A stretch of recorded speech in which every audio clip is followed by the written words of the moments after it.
is Notsam Wrestling.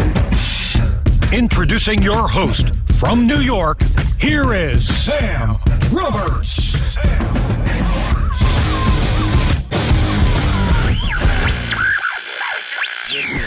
Back here on Notsam Wrestling, a guy who's about to be a Hall of Famer. I mean, at this point, so like I always wonder, at this point, because it's been announced. There's no sort of weirdness about that, right? Like you're not going like, oh, don't say it until it actually happens. Now that it's been announced, it's like, no, I'm about to be a Hall of Famer.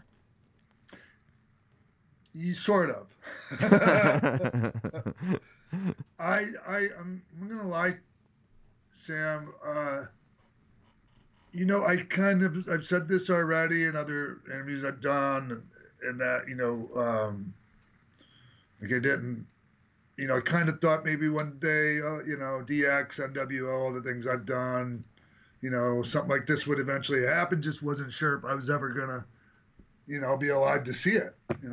The way things were going at one time.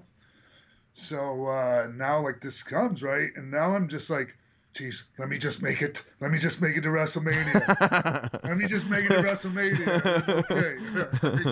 I know that sounds kind of crazy, but that's a real thing going on in my head right now, Sam. Well, I mean, it's trying to live until WrestleMania. Yeah, I guess as healthy as you are and have been for as many years as you have been now, that would be like the ultimate irony, right? Yeah, man. And don't think I think about Warrior and you know what I mean? So, yeah. Well, yeah. I'm pretty optimistic that you'll be alive for WrestleMania. Maybe that's just me. Maybe that's not good for luck or whatever. But I'm optimistic that you're going to be alive for WrestleMania. I remember us talking about this. It might have been that weekend that Scott Hall went into the Hall of Fame, and you were saying that you hoped that something like this would happen, whether it was DX, whether it was the NWO. At the time, you were even talking about even the Clique going in as a group. But in reality, is this probably the best case scenario for you? It's the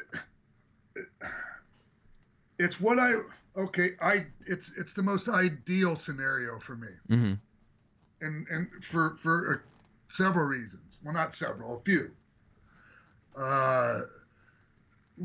One of them being, and I'll just get this out of the way, like the thought of being up there on stage at the Barclays Center by myself giving a speech scares the living shit out of me. Okay?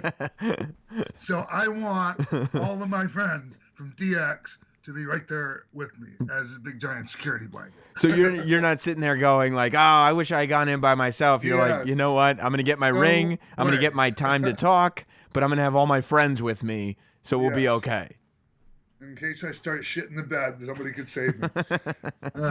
No, I'll be fine.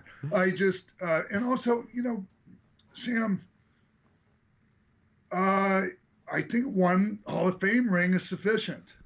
And if I had my choice, I would much rather be inducted with the people, and I've said this several times now, that I spent like the greatest time of my life with. It was the greatest time I had in my life. It was the greatest period of time in my life. Well, in so many ways. In my family life, my professional life, health-wise, it was amazing. And that, like, and I don't even know if you visualize this, but I've thought about it when they put together that package of who DX is and who the members are and why they're going into the Hall of Fame. You've got to think that there'll be at least some portion of that Eric Bischoff promo from that first night back in WWE. Sure. In that package, because I feel like that promo that you cut was what goes, okay, DX was here, but this is what the new version of DX is all about. Like, this is who we all knew then as Six-Pac coming in and cutting a shoot promo on Eric Bischoff, and now we're not going to sit here and play pretend wrestling. This is like real life now. Yeah, and I just think that was such an important, like, how do you say this without coming up? Like, that was incredibly important for DX to continue going with the momentum that they had built up, prior to Shawn dropping the title.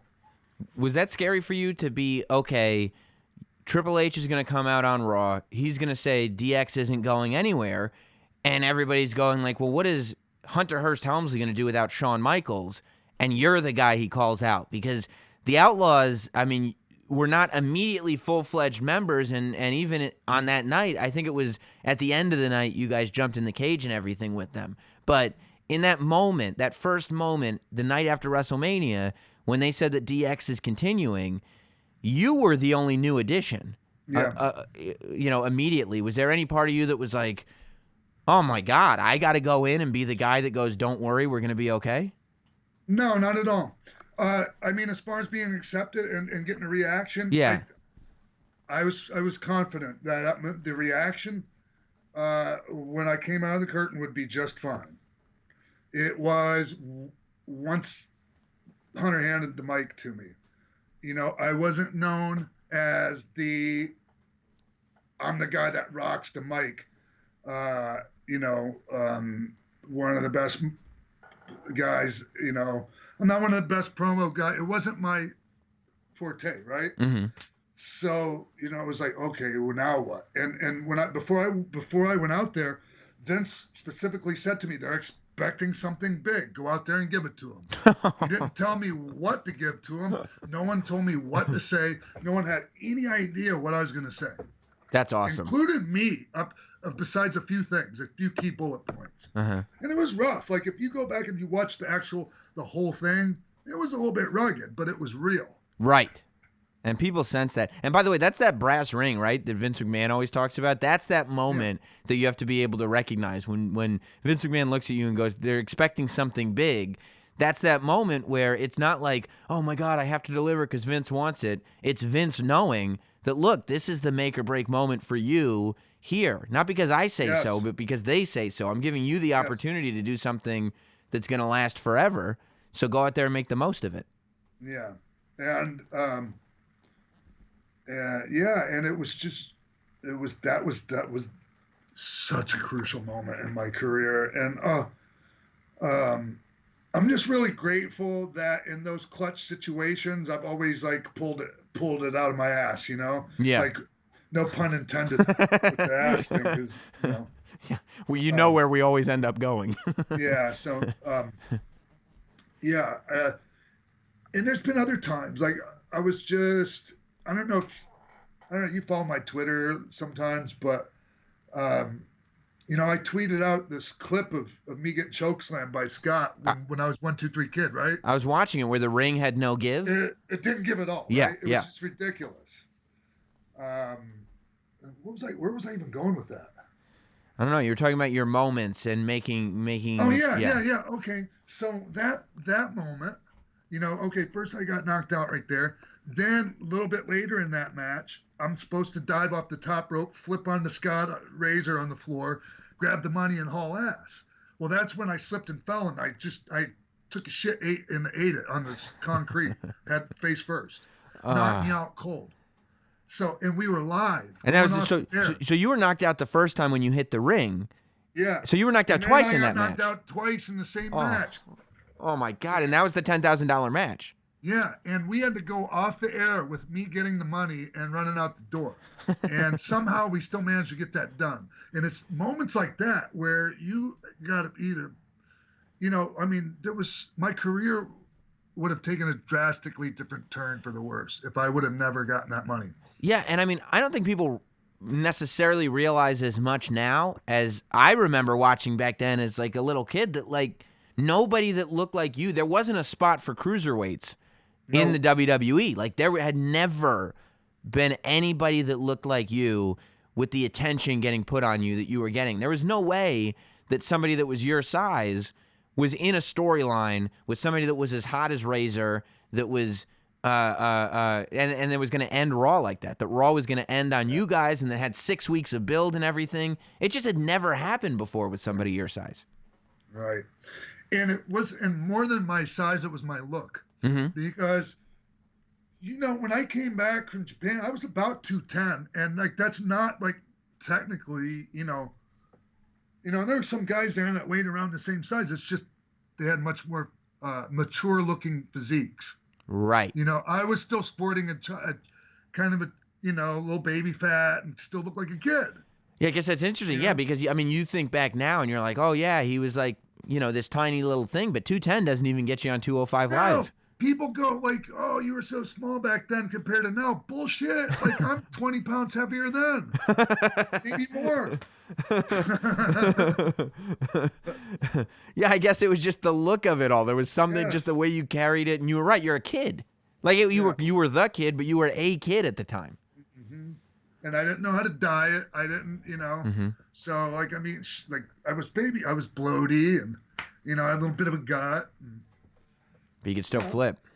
oh yeah. I sucked at it, but I could do it. Yeah, nobody else was doing it at the time, so why not? Did you at any point, when did you find out that this was the year that this was going to happen? Like, when did you get the phone call that DX was going in? So was it last Monday they announced it? Yeah. So it was the previous Thursday. Oh, so you just had the weekend that it was like, keep it a secret, but on Monday we're announcing this. Yeah. Wow. Yeah. I was so hard. Didn't anyone tell you? I'm pretty sure Kev shot you a text, didn't he? No? No, I didn't. Oh, no, I didn't know. Yeah, no, okay. I was surprised as anybody else. I didn't know. Yeah. Because I would have actually, like, you're one of the guys I would, like, I just decided I was going to keep it under my vest because, like you said, like, what if they just changed their mind? Totally. Right? Totally. And also, between now and Monday. yeah, and you start going, that's what I'd be thinking, dude. I'd be like, that's why I would never, when I first did one of the pre-shows, I was like, okay, I'm going to tell people like a week before, but I'm not telling anybody that anything's happening before then because they change their minds and all of a sudden you look like a fool. And yeah, I mean, I got the same thoughts that go across my head. But I was happy to be surprised. So you get the call on Thursday and they just go, I mean, did they ask you or did they just know immediately, this is news, this is happening, and you're going to love this? No.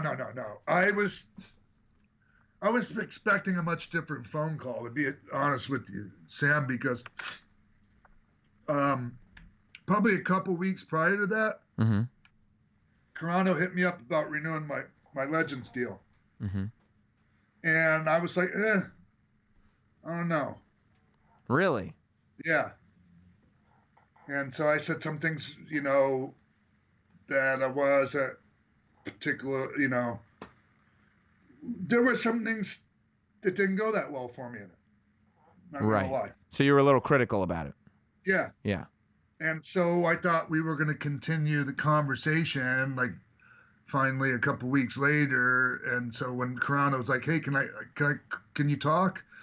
And then he finally got on the phone with me like a few hours later. So you weren't end of the day.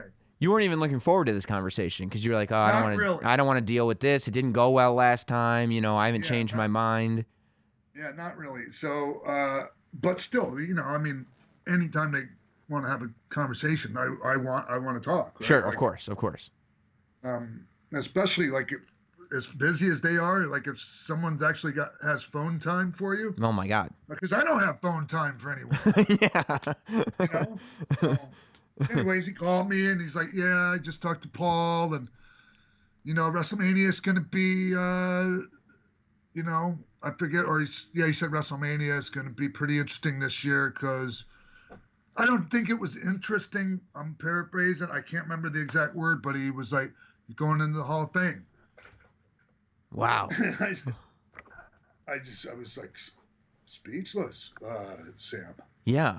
You know, like, I don't know if they were recording it on the other end, waiting for some good sound bites, but you know, I mean, they got a lot of different ones anyway. So, but I just expressed my gratitude and was just blown away, and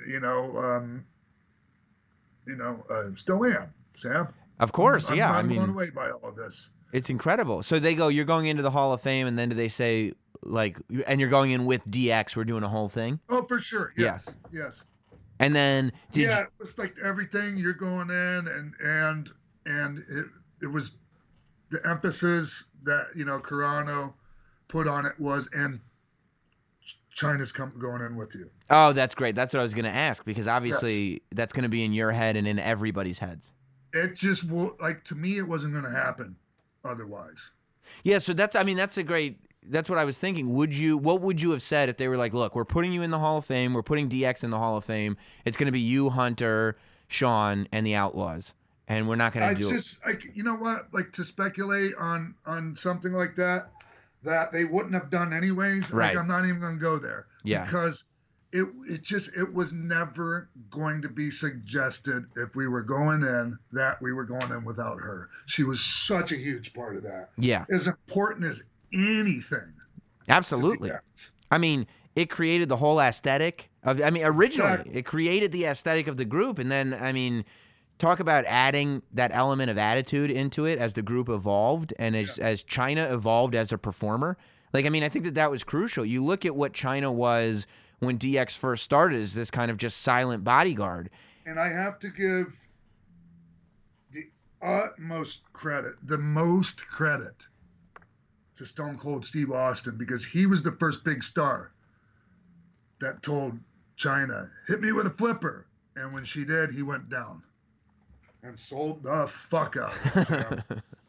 And if Steve Austin does it, how in the hell can anyone else in that company go, oh, sorry, can't do that. Can't sell for a woman. Right. Because she Fuck out of here. And he knew that too. I mean, he knew that he sets the example. Absolutely. That's amazing. And it was great. Yeah. And boy, and she had a hell of a flipper. It wasn't hard to sell it either, Sam. Yeah, I mean, it's amazing as you think about like the way she evolved as a performer and a personality and injecting attitude into the whole thing, and just she completely moved with DX and DX moved with her. It was really an amazing thing. I think it's also, you know, I'm sure. I gotta give, like, I don't mean to interrupt you. No, go for it. Like, I gotta give huge credit to Paul for just having the vision of doing something different, and you know, not just doing the old, okay, we need a heater, let's get a new Diesel or a new Big Bubba or a new, you know, like traditional bodyguard, you know, role. Fill that role with the traditional, you know, one you would cast in that role. Yeah. Just great, like incredible vision and gamble. Well, not really gamble, because I knew it would work. You know, just to go out and do that. Yeah. You know? Well, I mean, like, Something different. but has he always been that kind of a person who will try different things and be kind of that visionary? Because, you know, as a creative guy, I've only seen him and kind of known him and watched him be creative at this stage in his career. And at this stage, that's what he's doing. I mean, he's so smart and ready to try new things and see things differently and go in new directions. He's been like that forever. Sure. Yeah. And you know, I mean, he knows, like, okay, he comes from this, his life has been this way, like, since, you know, he was a kid. And so, like, you know, our life experiences, like, frame the way we look at the world. And he knows that other people have different life experiences and have different points of view on things. And, you know, and okay, let me just give you an example. And, you know, he was always there for me in my worst times, you know, like, I remember he came out here to LA when I needed to go to rehab. He came out here and got me and flew me to Atlanta and put me in rehab. Wow. This is before, I've told this story a little bit. I'll make it short. He put me, you know, him and Vince both split the cost. They put me in rehab. This is before wellness policy stuff. Oh, wow. So this wasn't even like a company thing. This was he dipped into his pocket and did it. Yeah, him and Vince. Yeah. Split. That's amazing. And, yeah. And at least I shit all over the help they paid for. Like, I mean, I wasn't ready for it, but I asked for it. Yeah. So, but like, anyways, it still paid off in the end. Well, not only did it pay off in the end, but I'm sure like it lets you know that like these guys are your family. Like, so anyways, what I was getting at, the point I was trying to make is Paul, like, he can't relate to any of my problems or struggles or traumas, you know? Mm-hmm. And he's like, man, I never had any problem. Like I grew up in a healthy family and I can't relate to this, but like he still had sympathy and he was there for me. Yeah. You know, and he understood he didn't understand, but it was still a thing. That's part of it. Yeah. I mean, that's the part that people don't get so often, right? Is that just because you don't understand doesn't mean that you shouldn't understand that you don't understand. Exactly. Yeah. Yes. Yeah. So he understands he doesn't understand a lot of things, and a lot of people don't, you know? Of course. I mean, and I'm sure that his upbringing and the way he lives his life is somewhat foreign to you. Well, it's pretty cool though, because both of his parents are still together, and Right. they're still married, and like, man, and I mean that's a testament to like, okay, you know, keep your family together, right? Raise your children, and like good shit happens. Yeah, I mean, as I've gotten older, like that's something that I've been thinking about more and more is that that's the secret advantage. It's not about like how much money you come up with or going to this school or when you have a solid family and good parents, like it's such an advantage to go into the world. Yeah. Yeah, and that's one perfect example of it. Yeah. You know, and it's also an example of like, okay, like because of all that, like he didn't feel the need to self-medicate, like and like his reality is pretty good. Like Right. he doesn't need to fuck it up with, you know, chemicals to be able to, you know, get through it on a daily basis. Right. Now have You you and you clearly, I mean, you know, and we've talked about this before, but like I feel like you must be at this point that you see since kind of living this life where you've been clean for all these years. I mean, looking in from the outside and looking at sort of a macro view of it, not going, you know, piece by piece, but just looking at the big picture. Your life has been pretty amazing since cleaning up your act. It's, you know, honestly, even the shitty parts have been pretty amazing. Yeah. Like, looking back. Yeah. It sucked at the time. And a lot of consequences for a lot of people. And so I don't mean to like make light of any of that. Of course. But just like the overall story is just, it's fucking mind blowing. And it's my story. Sometimes I'm like, oh my God. Yeah. Like sometimes I just tell like stuff to people that I've told a bunch of times, so it flows real easy, you know, out of my mouth, and I'm totally comfortable talking about being molested or, you know, hanging myself or a lot of these things, you know, and it blows some people away, like, oh fuck, Yeah. you know, and then I'll be like embarrassed to talk about something silly, like, you know, I don't know. I can't come up with an example, but there are some things that people go, so you'll talk about this, no problem, but then you have a hard time spitting this out. Yeah. Weird. Yeah, I mean, but that's going back to your life experiences where you're like, it was my reality. And for the rest of us, it's so far away from what we consider reality, but this is your life. But it's also, like, I feel like people should pay attention to your story, especially people that are going through a rough time. Because there was a time. That are going through it right now. Yeah, because there was a time when you were synonymous with bad habits. You were on the, you know, the death watch list. You were the one that people were like, he's just never going to get out of that hole. Never. And before you walked in a room, it's like, here comes X-Pac. They weren't talking about wrestling. They weren't talking about this. They were talking about drugs and everything else. Now. And what a shame it was. What, you know. Yeah, you know, it was a sad thing. Yeah. So sad. Now, I feel like what you're famous for now is walking around everywhere with an adorable dog. And when people think about your past, they're really just thinking about the good times. They're just thinking about the stuff they loved watching, you know, on wrestling. They're thinking about DX and the NWO and the 1-2-3 Kid. Like, as time has gone, all the good stuff and all the stuff that you're doing now is kind of diluting all the stuff that defined you for all those years. Yeah. You know, and it's like Kevin said, you know, Undergaro, he's like, hey, it's your story, you tell it. Exactly. You know, and yeah, God damn. I mean, that's so true. Like, don't let other people tell your story. Yep. And you decide when it's over. Like your story, Exactly. like that thing. Your story is not even close to done being written. Like you're midway through the story. Maybe there's a lot of chapters left to go. Which is just crazy because like I think about writing the book and it's just like it's such a monumental task. I mean, Sam. Yeah, it seems like with you're one of the guys who you'd need volumes like an encyclopedia. And there's a lot like, okay, and because things are they come out of my mouth so easy, and I have no problem telling them, Sam. Mm-hmm. Like, it doesn't like traumatize me bringing some of this stuff up. Right. But have you ever heard of vicarious traumatization? No, but I haven't heard of it. But it's a fucking thing, Sam. Really? And yes, because I'm going to tell you, Kevin was trying to work on my book with me. Kevin Undergaro. Yeah. Yeah. And just the stories, I mean, just a handful of things, and it's just like it fucks a person up that's listening to this, trying to write this book.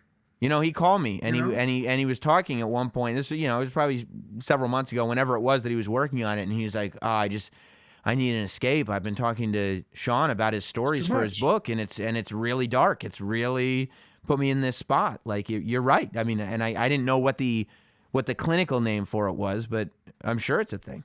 It's absolutely. And so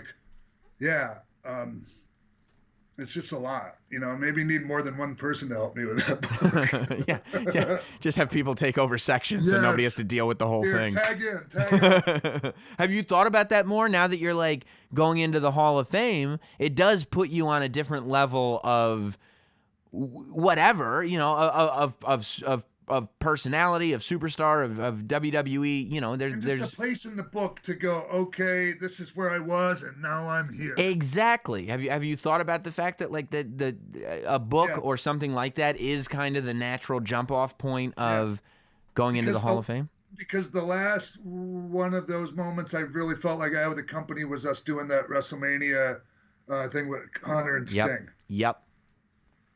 So this is really actually the perfect spot. Yeah, and the Hall of Fame, as much as WrestleMania moments last forever, like the Hall of Fame literally lasts forever. You're always going to be able to take a picture, hold it with that ring on your finger. It's always going to say Hall of Famer, WWE Hall of Famer, X-Pac. Like that's one of those things, when we're doing stuff on the kickoff shows or whatever, if somebody's in the Hall of Fame, that's how they're introduced. No matter when they went in, no matter what else they did, it's WWE Hall of Famer Booker T, WWE Hall of Famer Beth Phoenix, WWE Hall of Famer X-Pac. Have you thought at all, or do you know at all what the process is going to be in terms of figuring out who's going to induct you? Is that something that WWE is going to decide? Is that something that you guys are going to decide as a group? Or are you going to leave it up to Hunter and Sean?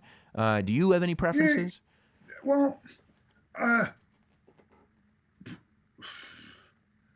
I was talking to somebody yesterday, and they asked me a question like that, and just something popped into my head was, what kind of be cool if Mike Tyson did it, I was thinking Mike Tyson. Because he was such a huge part of why DX, was successful and gave it such an early, huge gust of wind in its sails, right? Absolutely.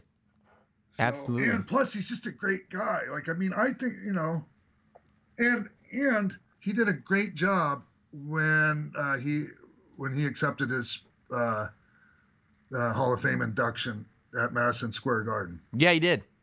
Yeah. Yeah, he absolutely did.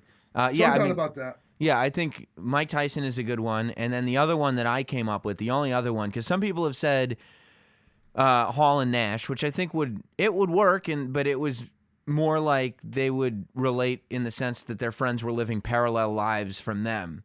The person that I think that relates to you guys, probably out of anybody on the roster, is Mick Foley. I feel like Mankind was... We were there for his title win. Yeah. Right. He was a pretty big part of being with DX, and you guys hoisting him up on your shoulders, I thought, for the cover of the magazine and everything, it really symbolized, DX is the big, popular, good guy group, and these guys are hoisting him up to let you know that Mankind is the king of the good guys right now.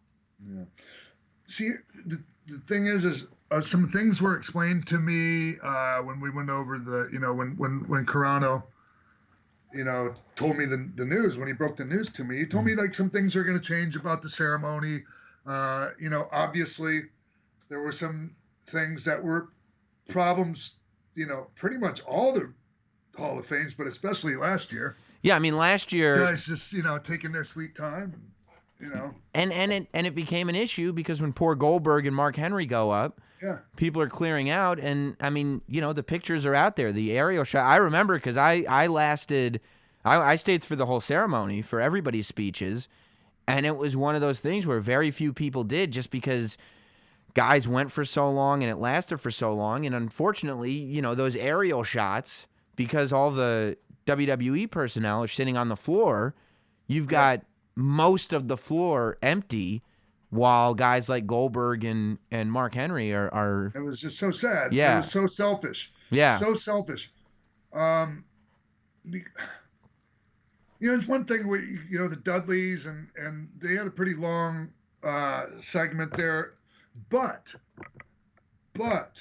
they did theirs like a good wrestling match. There were stages in that thing, you know, and it was entertaining the whole time, and no one was bored and not knowing who the fuck is this guy even talking about. Yes. You know. Yeah. So, sorry, I get a little wound up when we talk about all this. No, you should. It was just so selfish. Yeah. It was so selfish. You mean for the guy, not like the Dudleys, Yes. for the guys who go on and just kind of ramble and take their sweet time. And it's like, I know that this is your one moment that you're getting, and it's been a while since you had a moment, but there's a lot of guys waiting to go up there, and you're taking up their time. And you know, if you're doing one of these speeches. You just don't give a fuck, right. obviously. Right, because you know that when you're doing one of these long speeches, just because you have the audience, you know they're leaving as soon as the lights go down and the music hits. Everybody's getting up to go to the bathroom, and nobody's coming back. Yep. Yeah. So they are. So anyways, Yeah. things are going to change. There may or may not be inductors. Oh, interesting. Meaning they may just whoever's hosting. Well, I mean, whether because I've seen some inductors take 30 minutes to fucking give their inductor speech. That's a good point too. Jesus Christ. Yeah, I'm telling you, Scott Hall, your buddy Scott Hall put everybody to shame, in the sense that, look, when Scott Hall got his shit in, he got all the stuff he needed to say in. Everything, and it's a classic speech. He was 100% right on.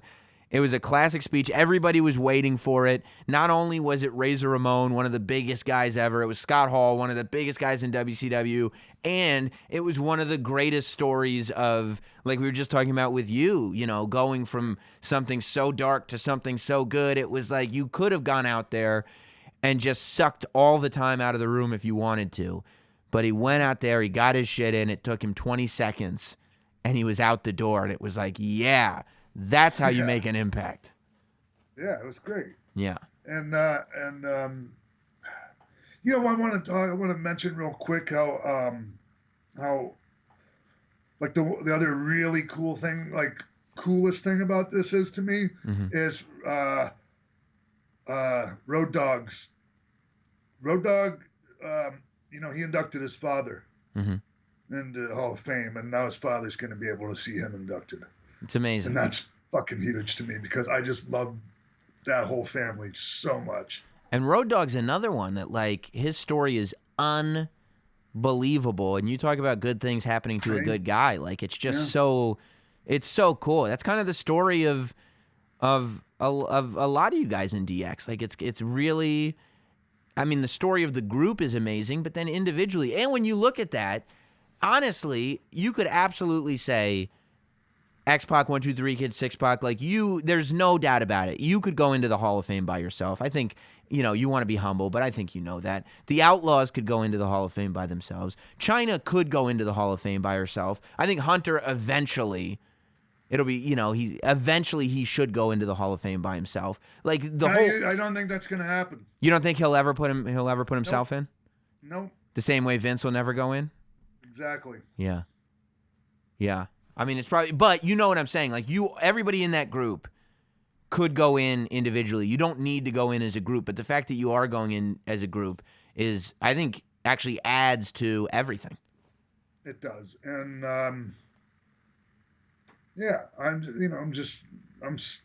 wouldn't want it any other way, Sam. I honestly wouldn't, man. Like, this isn't just me saying the things that, you know, sound good.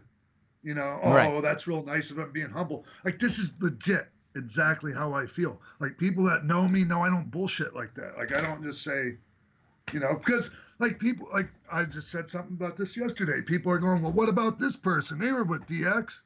What about Rick Rude? Rick Rude fucked off. Yeah, yeah, that's a great point.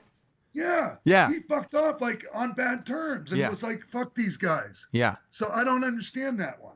Right. I mean, that's You not know? that he wasn't part of the family of DX. Yeah. Huge Rick Rude fan. Right. He's in the Hall of Fame. Right.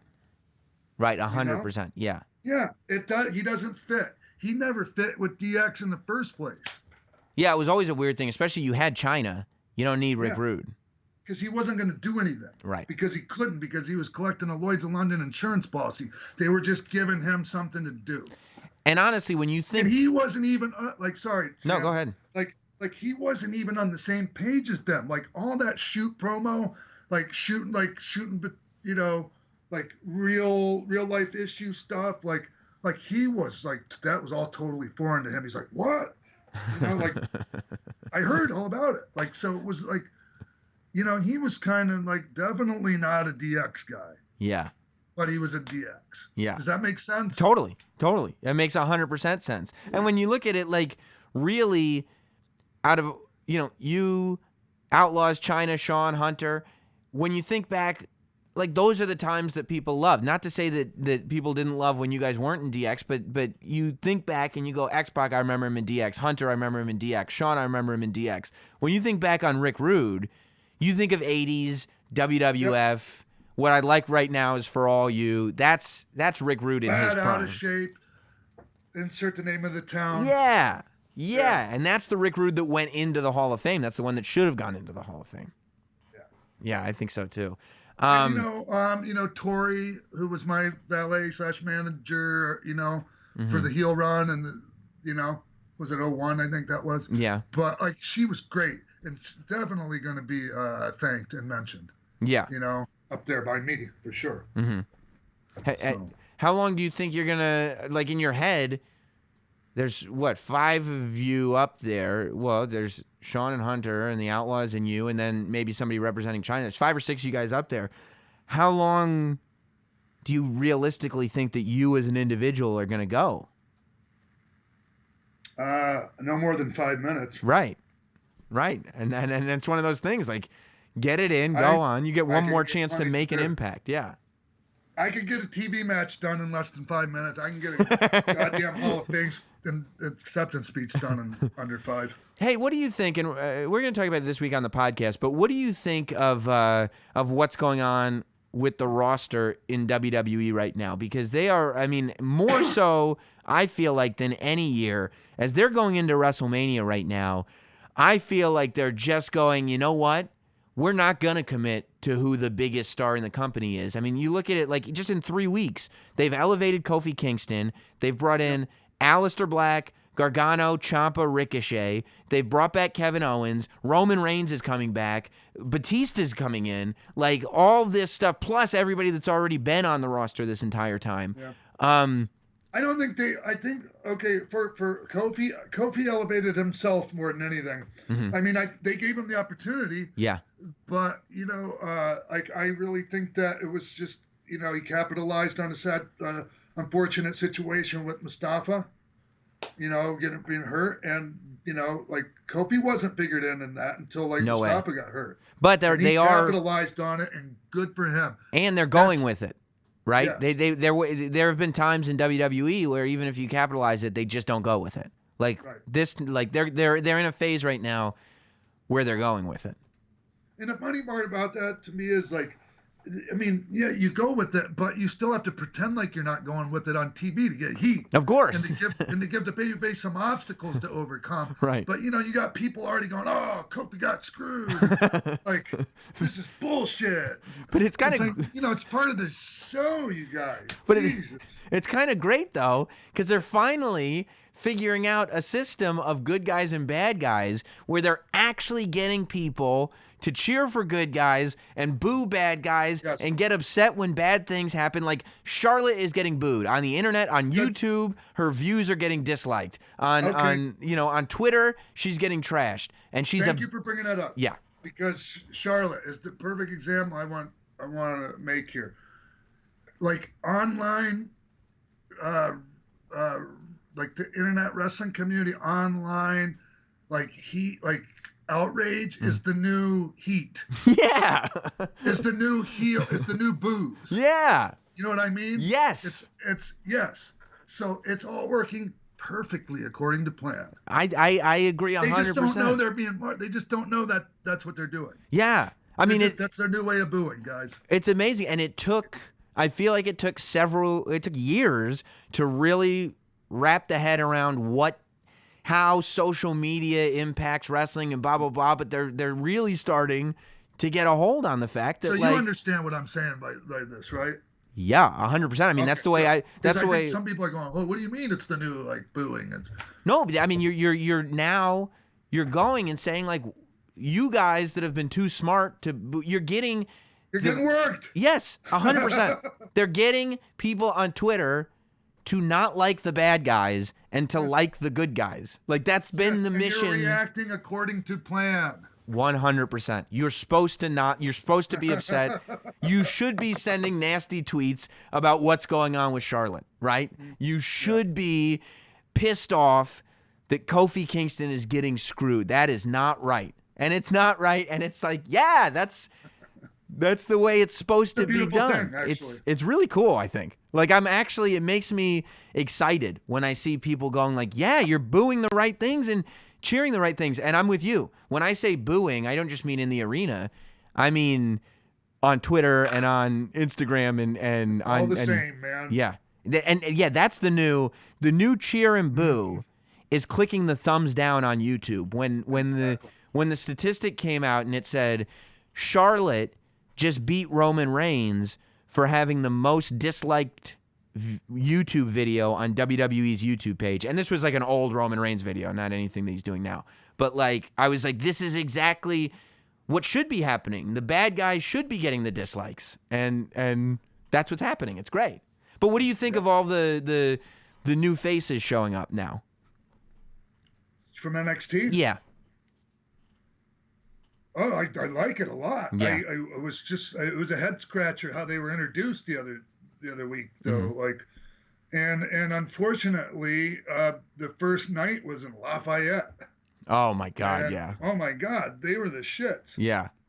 Yeah. Did you see Pat McAfee's YouTube video that he did? I did, and I saw Cornette's response to it, like making fun of it, like, "Oh, you're blaming the crowd." Like, look, okay, you can say the product this or that, but we're just talking about comparing that crowd to the next night. Right. Right? Yeah. Both are the same product.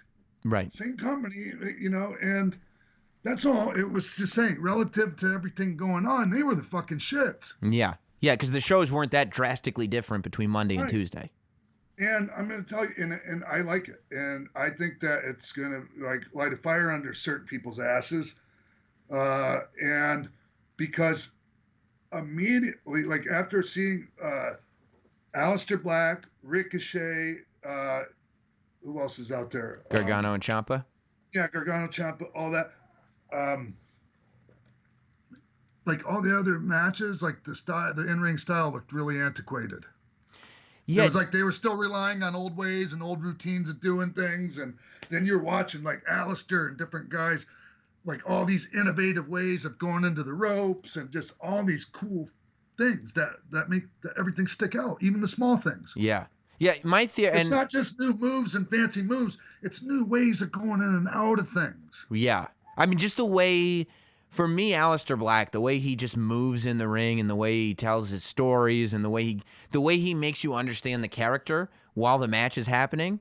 I'm like, I haven't seen that in a long time. It's just so cool. I'm very into it. Do you think, my theory here is that part of this, obviously this is to get people excited about wrestling and introduce new characters and blah, blah, blah.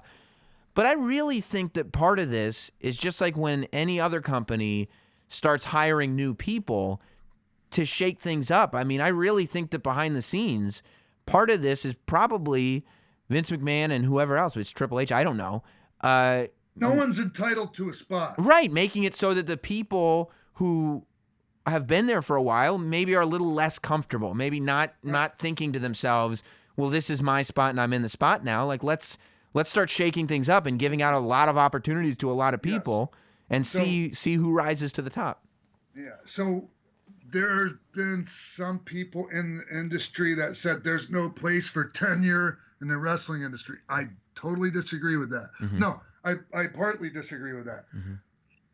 Tenure is important, but it can't be the only thing. Like, I mean, you still have to bring it, and you still, like, you can't just rest your laurels on your fucking tenure. Right. You know? Right. So, like, it has to still be a thing. Yeah. You know, there still has to be, like, dues paid and, you know, okay, and all these years and this hard work. And so, you know, but still, like, it doesn't mean you're entitled to this spot. Right. Totally. Well, look, the same thing works in podcasting. You know, there's a lot of podcasts out there, and nobody's entitled to being the champion of podcasts. But I think that you should be giving them all a try. And I'll tell you, one of the finest wrestling podcasts out there is Xbox 12360. And you know, I talk about it all the time. Like, you do great interviews, but your perspective on what goes on in the ring, in WWE and AEW, in whatever it is, just your take on what goes on is to me what keeps me coming back to your show. It's just it's so unique and smart. I love listening to it, so I recommend it to everybody. Thanks, man. You know, people know I have guests on the show, but a lot of these weeks, like this week, there's just plenty to talk about. Yes. And it's weird because, like, I'll have big name guests on, and then I'll do episode with no guest and have a good subject and do bigger numbers. Yeah, I mean, look, you are the guest. Like, I mean, you know, it's X-Pac. Like, you talking about a certain subject, and I was having the same conversation with Booker T when I did his show. He goes, "It's amazing. I've been uploading stuff to YouTube where it's just me talking about stuff, and it does better than when I have guests in." And I'm like, yeah, you guys, part of the beauty of you hosting a podcast and Booker hosting a podcast and guys like you, your caliber of superstar hosting a podcast is that you guys are guests. You guys are the guys that I bring in to try to get my numbers up.